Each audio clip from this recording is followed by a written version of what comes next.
සුබ දවසක් ගයිස් කොහොමද ඉතින් ඔන්න අදත් ඔයගොල්ලන්ත් එක්ක අප්ඩේට් එකක් ෂෙයා කරගන්න ඕනි කියලා හිතුවා මං අද රිලීස් වුණා ගයිස් RBA එකේ මීටින් මිනිට්ස් රිපෝට් එක ඒ කියන්නේ මේත් එක්කම කෙන්ගේ ස්පීච් එකක් බලා ගන්න පුළුවන් වුණා අපිට එතකොට මම ට්‍රේඩ් එකක් එක්සිකියුට් කරා ඔයගොල්ලොත් එක්ක ඒක ෂෙයා කරගන්න ඕනි කියලා හිතුවා ෆන්ඩමෙන්ටල් බයස් එක අපි මොනවද කියලා පොඩ්ඩක් මේක බලමු දැන් එතකොට මේගොල්ලන්ගේ එක්ස්පෙක්ටේෂන් එක තිබුණේ FOREX live එකේ අපිට බලා ගන්න පුළුවන් wages rises higher than expected. එතකොට expected කරපු ප්‍රමාණයටත් වැඩිය මේගොල්ලන්ගේ wages වල වැඩිවීමක් වෙලා තියෙනවා. එතකොට මේකේ outcome එක බැලුවොත් hike would provide greater confidence inflation would return to target over reasonable time frame. ඔව් එතකොට මේගොල්ලන්ගේ inflation එක reasonable level එකකට එන්න ටිකක් කාලයක් ගත වෙනවා කියලා මේගොල්ලෝ කියලා තිබ්බා. ඒත් එක්කම guys මේකේ අපි facts විදිහට ගත්තොත් signs consumer spending slows further in quarter 2 some household under significant financial pressure. එතකොට මේ minutes report එකේ දුන්න outcome එකත් එක්ක අපිට මේක ගත්තොත් එතකොට inflation takes longer to reach the target. It typically indicates that the economy is not growing as quickly as anticipated or that there are factors showing down the pace of price increases in response. Central banks may raise interest rates to curb excessive borrowing and spending, which can help control inflation. The increase in interest rates suggests that the RBA is trying to manage inflationary pressures by making borrowing more expensive, thereby reducing overall demand in the economy. Higher interest rate can potentially dampen consumer spending and business investments, leading to a decrease in currency demand. ඔව් එතකොට මේ FOREX live එකේ indicate කරලා තිබුණා. ඒත් එක්කම release වෙච්ච එකත් එක්ක මේගොල්ලන්ගේ කරන්සි එකට ඩිමාන්ඩ් එක අඩු වුණා. මම එක්ස්පෙක්ට් කරා මේක මිනිට්ස් රිපෝට් එකෙන් ફોකස් කරලා ට්‍රේඩ් එකක් එක්සිකියුට් කරන්න. ඒත් එක්කම ට්‍රේඩ් එකක් එක්සිකියුට් කරන්න පුළුවන් වුණා. ඔයගලන්ට දැන් පේනවා ඇති මෙතන දැන් ට්‍රේඩ්ස් දෙකක් රන් වෙනවා GBP AUD සහ AUD USD currencies දෙක ඒත් එක්කම මෙතන රිලීස් වෙච්ච data එකත් එක්ක ඕස්ට්‍රේලියන් ඩොලර් එක ඩිමාන්ඩ් එක අඩු වෙන්න පුළුවන් short term ඒත් එක්කම RBA minutes මේගොල්ලන් focus කරේ rate increases is due to inflation taking longer to reach target මේගොල්ලන්ගේ මේ ටාගට් එක ගන්න ටිකක් කල් යනවා කියලා මේගොල්ලෝ කියලා දිනවා. ඒක මාකට් එක ඇන්ටිසිපේට් කරා AUD වල වීක්නස් එකක් විදියට.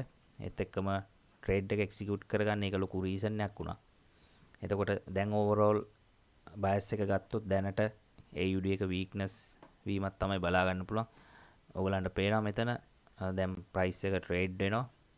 මම ටාගට් කරන ගොඩක් දුරට පිප්ස් 150 200ත් අතර මේක ඩවුන් වෙන්න පුළුවන් probability එකක් තියෙනවා. අපි බලමු මේ කොහොමද ෆ්ලෝට් වෙන්නේ කියලා. ඒත් එකම තව දෙයක් ඕගලන්ට පොඩක් පෙන්වන්න ඕනි කියලා හිතුවා. ඒ තමයි අපි සාමාන්‍ය ට්‍රේඩ් එකකට එන්ටර් වෙද්දි අපේ ලොට් සයිස් එක මැනේජ් කරන් එන්ටර් වෙනකොට ඕගලන්ට පේනවා මෙතන 0.05 0.3 වලට තමයි මේ ලොට් සයිසස් දෙක තියෙන්නේ. ඒත් එක්කම මම මේකේ ඇඩ්වාන්ස් TP විදිහට තමයි ප්‍රොෆිට් එක අයින් කරන්නේ. අපි බලමු මේ කොහොමද කරන්නේ කියලා. ඕගොල්ලෝ C trader platform එක use කරනවා නම් ඕගලන්ට පුළුවන් මෙතන මෙන්න මේ icon එක ක්ලික් කරාට පස්සේ මෙතන අපිට පුළුවන් take profits 4කට අපේ position එක අයින් කරන්න. එතකොට trade එක 0.03 වලින් TP hit වෙනකන් අපිට අල්ලගෙන ඉන්න අවශ්‍ය නැහැ. ඕගලන්ට පුළුවන් මේ trade එක කොටස් විදිහට මේකේ profit එක අයින් කරන්න. එතකොට මම දැනට කෑලි දෙකකට profit එක අයින් කරා. එකක් තමයි 0.05 වලින් ඒ වගේම 0.2 වලින්.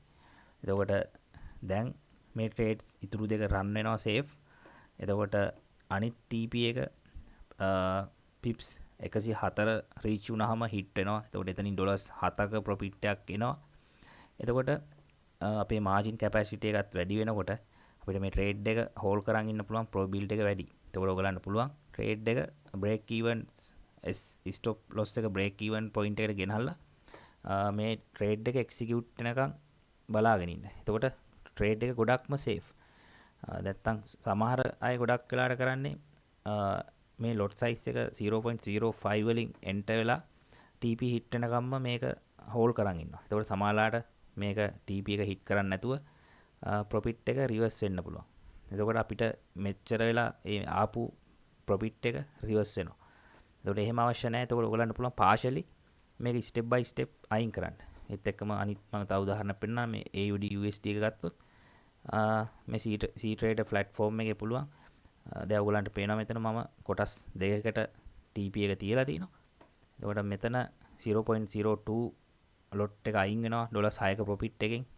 මෙතන හිට් වුණොත් ඊළඟට 0.01 අයින් වෙනවා ඩොලර්ස් 5ක් පිප්ස් 53කින්. එතකොට ට්‍රේඩ් එකෙන් අපිට යම්කිසි ප්‍රොෆිට් එකක් එනවා. එතකොට අන්න එහෙමයි guys ට්‍රේඩ් එකක් සාමාන්‍යයෙන් අපි මැනේජ් කරගන්න ඕනේ. මොකද ලොට් සයිස් එක 0.01 වලට වඩා වැඩි වුණොත් තමයි ඇඩ්වාන්ස් TP එක තියන්න පුළුවන්. එතකොට ඒකත් ඔයගලන්ට මෙතනින් පෙන්වන්න ඕනේ කියලා හිතුවා. මොකද ඒක ගොඩක් ඔයගලන්ට යූස්ෆුල් වෙයි මේ ගැන සාමාන්‍යයෙන් දන්නේ නැති කෙනෙක්ට.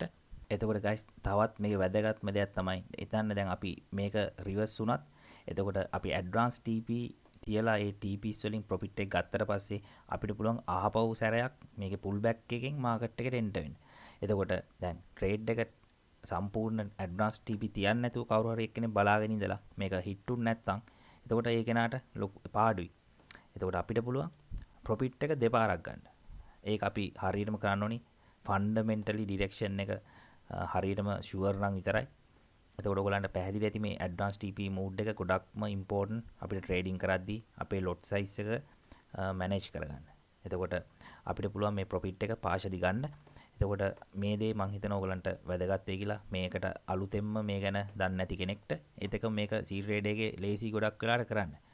එතකොට අපි ඇඩ්වාන්ස් TP අයින් කරනවා නම් අපි අනිවාර්යයෙන්ම 0.01 වලට වැඩි ලොට් සයිස් එකක් වෙන්න ඕනි. අඩුම 0.02 තිබුණොත් අපිට 0.01 කොටස් දෙකකට පාෂලි මේ ප්‍රොෆිට් එක අයින් කරගන්න පුළුවන්. එතකොට අපි බලමු ට්‍රේඩ් එක කොහොමද රන් වෙන්නේ කියලා. ඒත් එක්කම අප්ඩේට් එකක් ගේන්න ඕන නම් AUD වල දැන් තියෙන කරන්ට් සිටුේෂන් එක කොහොමද මාකට් එකට ප්‍රයිස් වෙන්නේ කියන එක මම හිතනවා ඔයගලන්ට මේක වැදගත් වෙයි කියලා. අපි එහෙනම් මේ සතියේ এডুকেෂන් කන්ටෙන්ට්ස් එකකින් සහ මාකට් අප්ඩේට්ස් වලින් හම්බෙමු.